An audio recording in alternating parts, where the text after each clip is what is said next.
if you expect to achieve your goals, if you expect to reach your potential, if you expect to have your dreams come true, what I'm about to explain to you is mission critical. You must become a master at visualization. Now, for those of you that are like, what the heck is she talking about? I did not sign up for some sort of meditation woo-woo spiritual thing here. Don't worry, this is Mel Robbins. There's always science and research involved in everything that I talk about.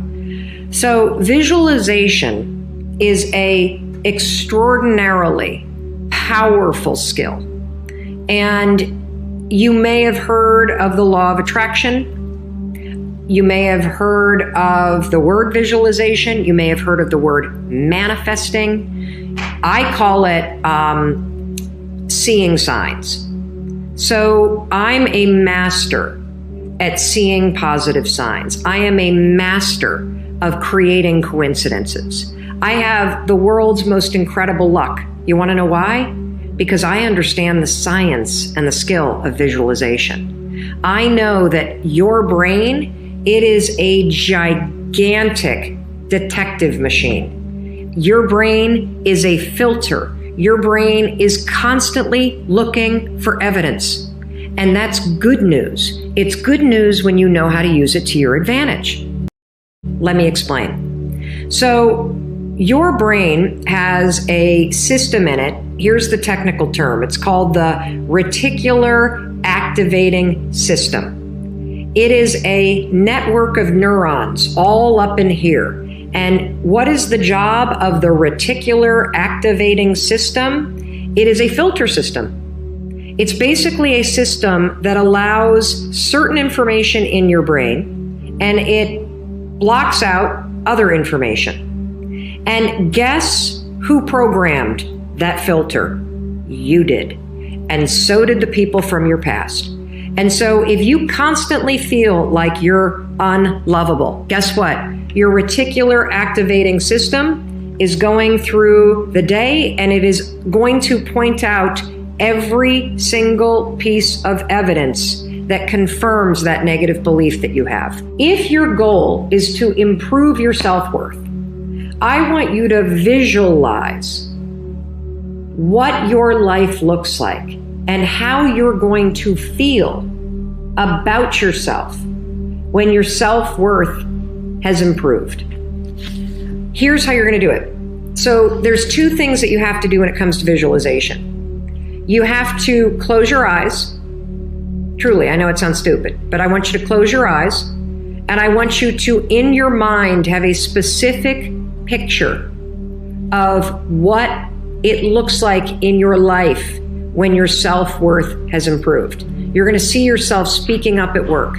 You're going to see yourself talking more about your business. You're going to see yourself leaving bad relationships. You're going to see yourself defining boundaries. You're going to see yourself going to the gym. You're going to see yourself taking care of yourself. And when you start to visualize the image of that, I want you to consciously, this is step 2, consciously think of the positive emotions that you're going to feel. I'm going to feel happy.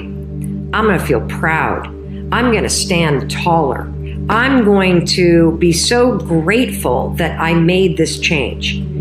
Marrying the specific picture. Oh, there I am. There I am. I'm at work and I'm raising my hand. Amazing. I'm sharing my idea. There I am. I'm getting a promotion. There I am asking for a raise. There I am. I've just signed up another customer to my business. There I am. I've gone back to school. I feel so good about myself. When you do that, here's what's actually happening in your brain. Here's what's actually happening in your brain.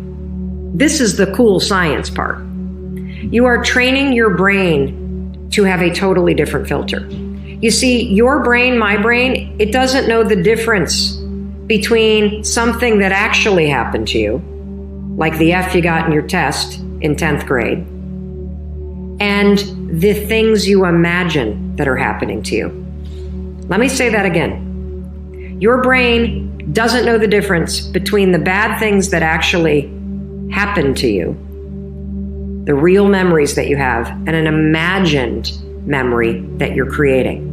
Your brain will experience you visualizing going to the gym, you visualizing how happy you feel when you do, you visualizing asking for that raise and getting it and how proud you're going to feel. Your brain, when you visualize in the way that I'm teaching you to, it encodes it as a real memory. And that's important because when you encode it as a real memory, it changes the filter system, that reticular activating system. And here's what we know based on research. The more you visualize things, number one, the greater your confidence is going to be, the greater security you're going to have about it. And here's the really cool thing. The more you do this with your goals, you wake up every day and you just visualize it takes 30 freaking seconds, for crying out loud. You visualize having a great day at school. You visualize curing your panic and how proud you're going to be. What studies suggest and have proven is that simply visualizing yourself doing things actually develops the skill and helps you improve the skills, just as if you were actually doing it. The problem with passion is that you and I have bought into this massive fantasy world where we think that passion is a person or a place or a thing, that somehow, like a needle in a needle in a haystack, that you are somehow just going to stumble into the thing and you're going to find that one person, or you're going to find that one thing that you're meant to do, or you're going to find that career. And honestly, we got to change the way that you think about passion and purpose before you will actually be able to bring it into your life. Because the truth is, passion isn't in a person, it isn't in a place, and it isn't in a thing. It's something inside of you. And when you flip the definition of what passion is, and when you actually understand what you're looking for when you say, I want to discover my passion, then you'll be able to create more of it in your life.